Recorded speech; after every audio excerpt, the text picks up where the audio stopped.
Hello, people. Today it was raining in Hyderabad, so it's a bit cold. So I'm actually doing this video wearing a sweater. So, people, I had to review this book called Born Again by Walter Simkiw. That is Semkiw. You can find his books on Amazon.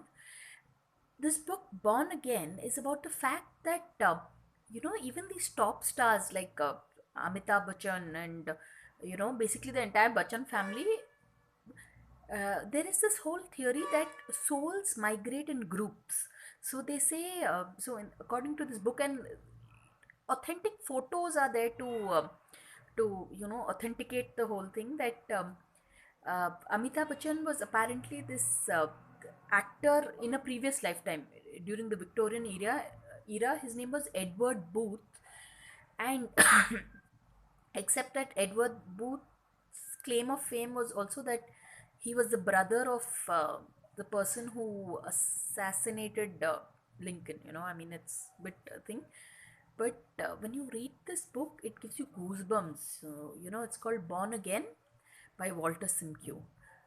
So I was reading it in the morning. I finished reading. It's a fat book, 400-page book. But really, you'll have to read the book. It's just brilliant.